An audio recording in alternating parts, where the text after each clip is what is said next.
欢迎来到巴巴娱乐呀频道，请订阅频道，所以大家不要错过当天最热门的新闻。我们今天的时事通讯包括以下内容：杨紫为奥运健儿助威成神预言，董宇辉运动健儿说首次访谈杨倩。巴黎奥运会开幕式前，杨紫和长相思小妖为奥运健儿打 call 助威，小妖搭弦弯弓射出一支箭后，杨紫空手接箭，分毫不差。杨紫的这段视频简直神预言。奥运会开幕后，在法国沙托鲁举行的奥运会射击10米气步枪混合团体决赛中，中国组合黄雨婷、盛李豪获得冠军。这是巴黎奥运会产生的首枚金牌，也是中国体育代表团在本届奥运会中取得的首枚金牌。杨紫领衔主演的《长相思》第2季会员已经完美收官。《长相思》这部剧看完之后，结合杨紫等众星的告别文，再仔细品味，越品越能发现其内涵之深刻。这真是好剧，是演员演出来的，也是精心解读出来的。美与内涵就在那里，只是需要发现美的眼睛。《长相思》第2季中的每一个角色都有其不得已的苦衷，人生都有遗憾，都真实而不完美。女角色无论是小妖还是阿念，都是越看越好看。邻家有女已长成，说的是小妖；邻家有女初长成，说的是阿念。故事结束了，回过头再想，就连陈荣、新月和防风意映都有几分可爱之处了。说来更巧，中国奥运选手谢瑜夺得了男子10米气手枪金牌，这是中国奥运体育代表团的第3枚金牌。中国奥运奖牌榜上有杨紫小妖的一份功劳。除了杨紫打 call 助威外，超级网红董宇辉刚刚收购宇辉同行，就和团队去了巴黎。董宇辉刚到巴黎，就宣布宇辉同行开设运动健儿说访谈节目。首个被访谈的奥运冠军杨倩，也是射击运动员。杨倩在上一届的东京奥运会射击混合团体10米气步枪决赛中，和杨浩然击败美国组合卡洛琳·卢卡斯，夺得金牌，也是首金。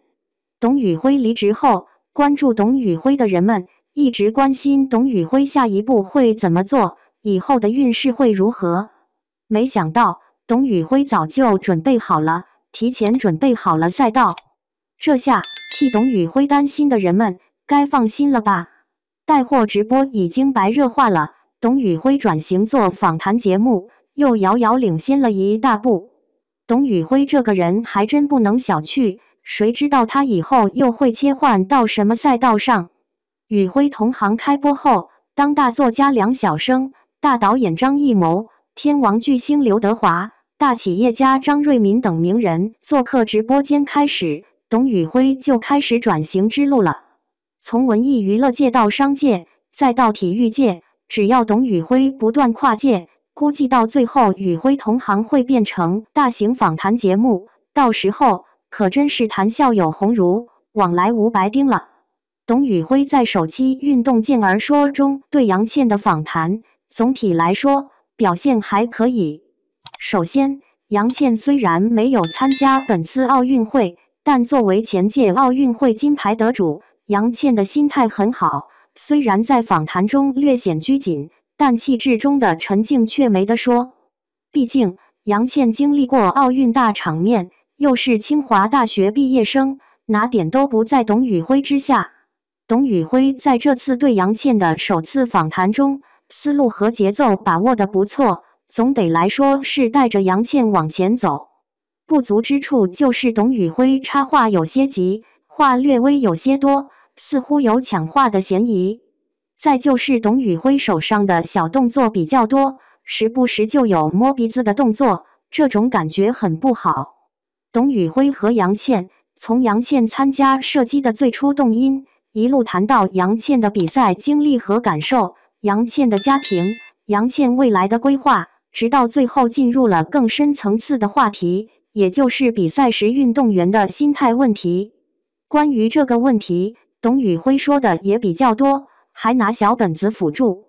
但是董宇辉的说法和观点大多是停留在大而化之的层面，空洞表面的说辞太多，具体细微深刻的东西很少，就和他的小作文一样，辞藻华美，缺乏平实，多少有一点自我卖弄之感。